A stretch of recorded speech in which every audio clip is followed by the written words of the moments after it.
Alright, welcome back to our channel. Ito muli sa RP Max Vlog. Sa mega love shoutout po sa ating lahat guys, mga kaibigan, mga kalingap. Isang mapagpalang araw po sa ating lahat. Naway nasa mabuting kalagayan po ang lahat guys sa mga panahong ito. Okay, so araw po ngayon ng Miyerkules, December 4, 2024. Gusto ko pong gumawa ng konting reaction guys. Dito nga po sa napakasaya at napaka-level up na tambalan ng Danjoy, okay? Sa episode 17, okay? Now, nakikita po natin dito guys, kung gaano po kasaya, talagang nakakatuwa po ang part 17 at ang dami din pong kinilig. Okay? Now, nababasa ko po doon sa mga live comments sa premiere po ni Kalingap Rab, hindi po talaga napigilan ng mga supporters na ikumpara. Okay? Nakikita po yata nila yung expression o yung feeling siguro ni Kalingap Dan doon nga po sa nakaraang part 17 po nila. Noong meron pa po silang tambalan ni M. Okay? So, ito guys, panoorin natin sandali para meron po tayong idea. Okay? Bago po natin gawa ng komento. Ito panoorin natin sandali guys. Diba, ang purpose ng love team na to is Good to vibes. give, happiness. Kaso yun nga, yung nangyayari is parang sobrang parang sumusobra na din yung pagiging, yung pagtatanggol nila. Diba? Kaya na hanggang sa nakakasabi sila ng mga masasakit sa mga taong wala rin alam o nadadamay. So, meron din kasi ako nabasa doon sa mismong GC din ng Dandit. Nag-live na lang. Dandit o dadit? Hindi ako sure kung Dandit or Dandit. Kasi di ba madaming GC. May nabasa na ako na yung tungkol nga doon sa regalo. Tapos masalubong kong damit. Sabi nung, parang nag-uusap-usap lang sila. Sabi, hindi naman daw yung kasya sa kapatid ko. Kasi maliit yung damit, mataba naman daw yung kapatid ko, malaki daw yung si Hana.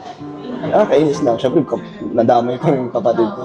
Nag-explain na nga ako ng tungkol yun. Tapos, nag-deep na lang ako para doon sa GC. Hindi ko alam kung anong GC yun. Basta yun. Parang yun lang yung isa sa mga dahilan din na sarili mong community tapos hindi ka pinaniniwala. Daming pagdududa sa'yo. Kaya iniwan na. Ayoko rin kasi ng toxic. Gusto ko stress-free. Ayun dito guys, makikita po natin, iba po ang expression o yung facial expression po ni Kalingap Dan. Parang napaka-stress po niya, no? Parang iba, no? Tumawa man siya dito sa buong chapter na ito o buong episode na ito. Pero parang pilit po yung tawa niya, no? Halata talaga sa kanyang mukha guys na hindi siya masaya.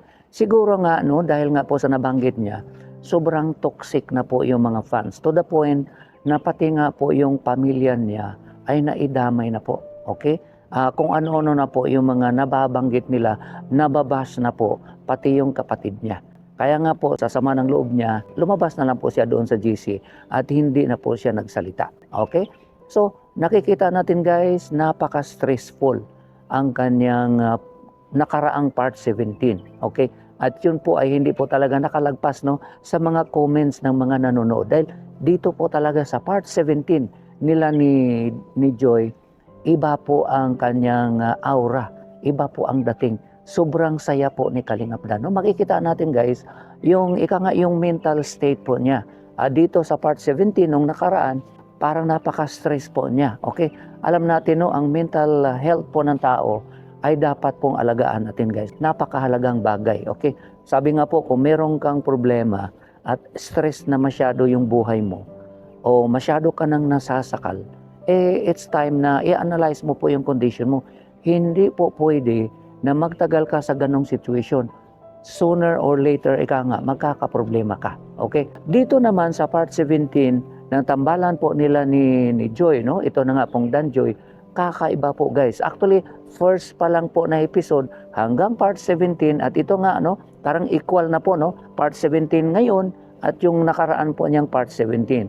At nakakumpara po yan ng mga nagmamahal po sa kanya. Okay? Dito guys, sana banggit ko nga po, sobrang good vibes po itong part 17. Actually, lahat naman po ng mga episode ng Danjoy, sa mga nakasubaybay po talaga, puro po talaga good vibes at grabe din po talaga ang kiligan. Dito guys, umpisahan natin yung pakilig po nila. Dito po sa video na ito mapanood natin. Ito po yun.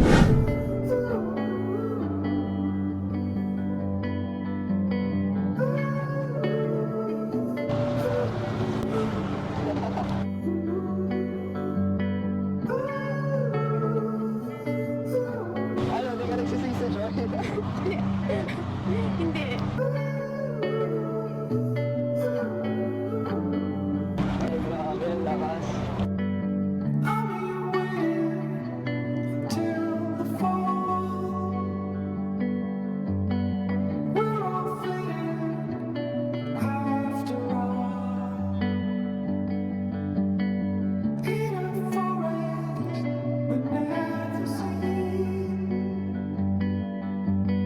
Ayun, so napanood po natin guys, isang nakakatuwa din po itong video clip na ito dahil sa hindi inaasahan, umuulan din po, no? Naalala po ng mga viewers din po, katulad din po ng shooting noong Jumcar, no?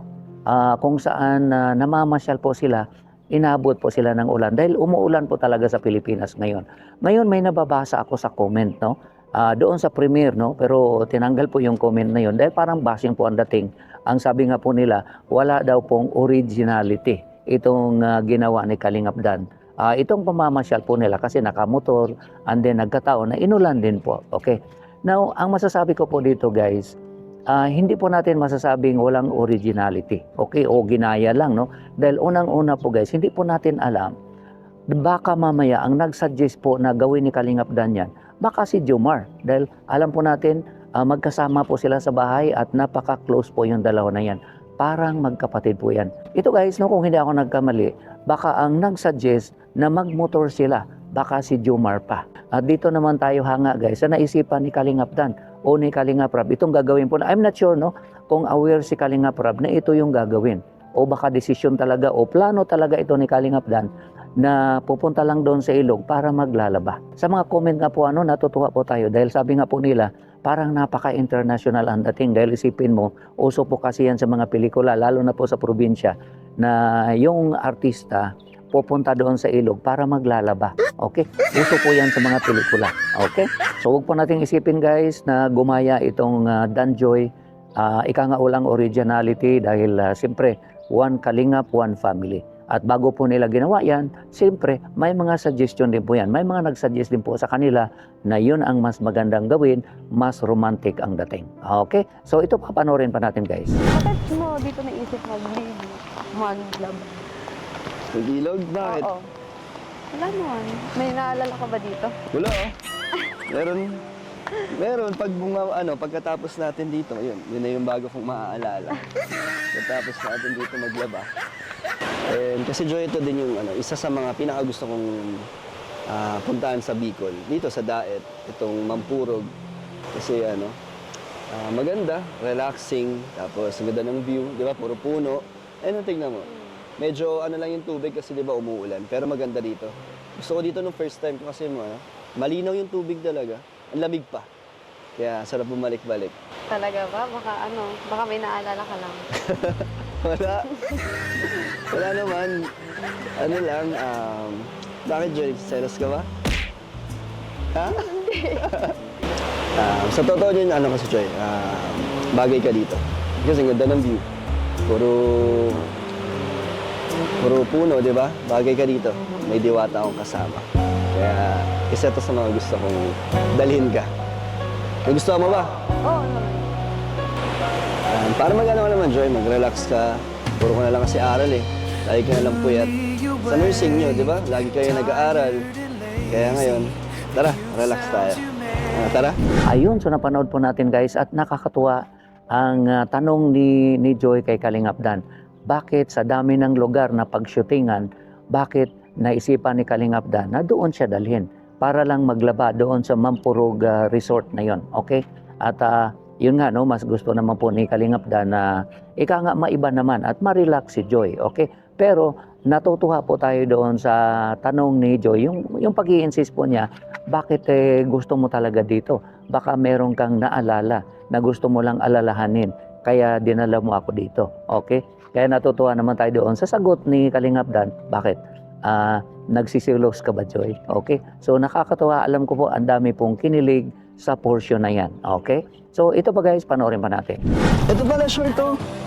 Magpalit ka kaya? Pwede ka kasi maong yan mabigat yan pag nabasa. Mahirapan ka gumalaw. Mas bagay ito. Mas bagay ito sa'yo. Sakto kulay ng damit mo. Para brown ka.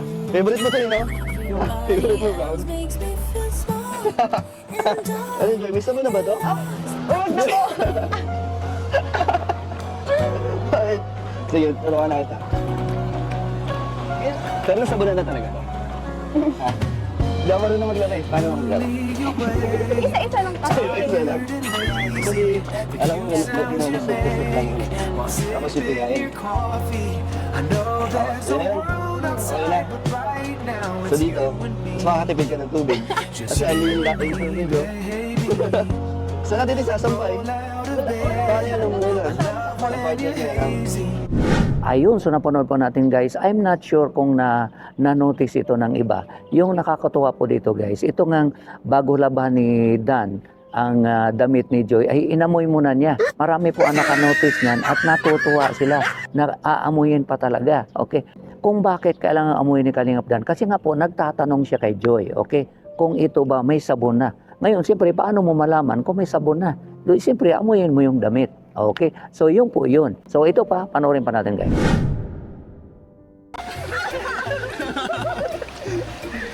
So heart to heart natin sila bro, baka may tanong kayo, heart to heart. Para sa'yo Dan, gaano ka-attractive si Joy for you? Habang tinitingnan, mas nagiging attractive si Joy. Ay, grabe. Ano, in scale of 10, 1 to 10. 9. 9 yan. Ba't 9? Pag sinagot niya na ako, magiging 10. Magiging 10 daw pag sinagot siya. Si Joy, gaano ka-attractive si Dan? Scale of 1 to 10. Ano po? 10. Ha? 10.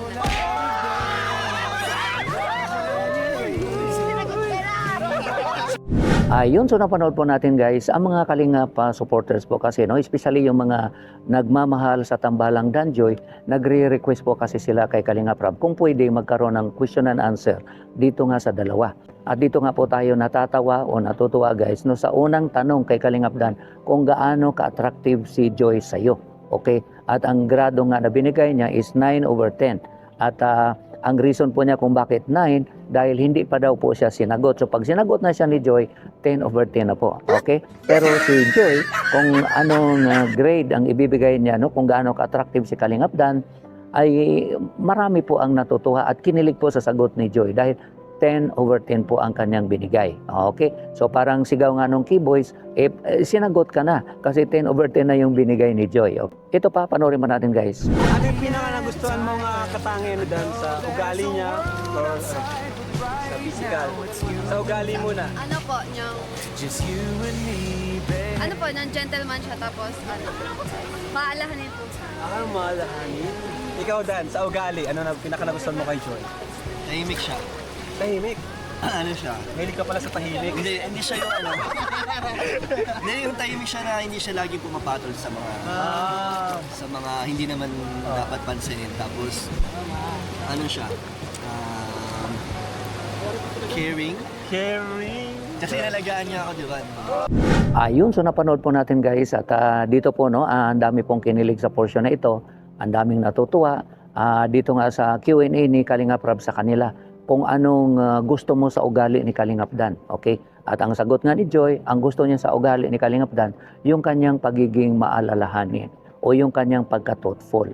Okay? Isa po yun sa napakagandang attitude, no, ng isang tao kung napaka-caring mo o napaka-thoughtful mo sa partner mo o sa ikaw nga nanliligaw ka o di kaya sa misis mo o mister mo, kung lagi kang maalalahanin sa kanya kung kumusta na siya. At dito naman tayo natutuwa din po, no, sa sagot din po ni Kalingap Dan na kung ano naman ang nagustuhan mo sa ugali ni Joy. At yun nga po yung ika nga si Joy po, no, hindi siya fighter. Ika nga, no, kahit nababase ito, tahimik lang po siya. Okay? At ang isa sa pinakagusto nga ni Kalingap Dan sa ugali ni Joy ay yung kanyang pagka-caring.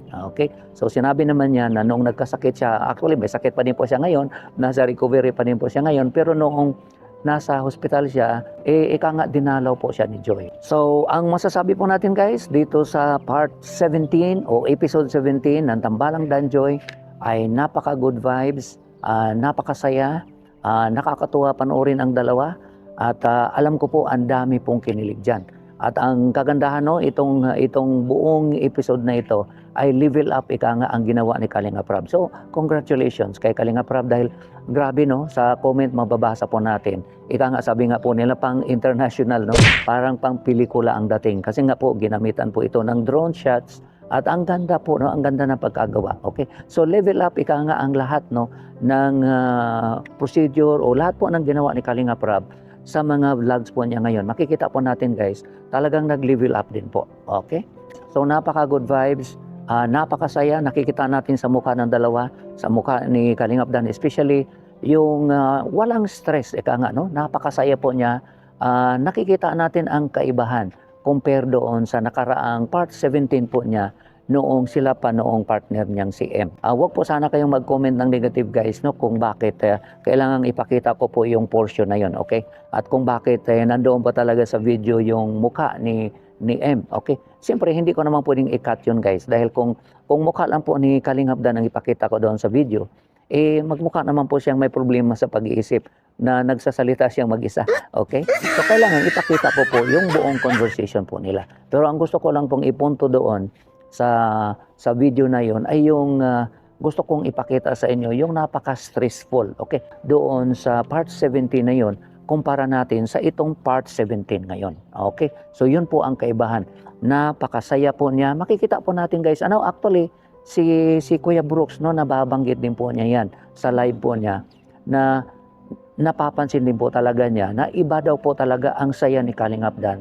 Ngayon na Danjoy na po yung tambalan. So yun lang po guys ang ating content reaction dito nga po sa napaka good vibes at napakasayang episode part 17 ng tambalan ng Danjoy. Sana tumagal pa itong tambalang Danjoy na ito dahil alam ko po ang dami talagang napasaya po nito. Hindi lang po OFW kundi lahat po ng mga nakasuporta po sa Team Kalingap, mga nakasuporta po sa mga love team, especially yung mga nagsuporta sa Danjoy, ay talagang kinikilig po talaga sila.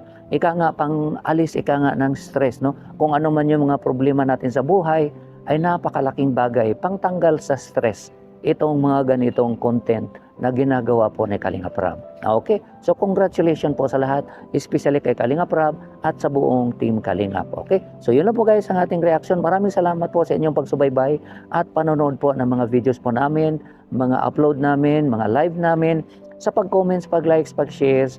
Maraming salamat po sa inyong lahat guys. No, sa mga silent viewer, maraming salamat at lalo na po no, sa mga hindi nag-skip ng ads, ay maraming salamat po sa inyong lahat guys. Ingat po tayo kung nasaan man tayo. God bless everyone. I love you all. Bye-bye.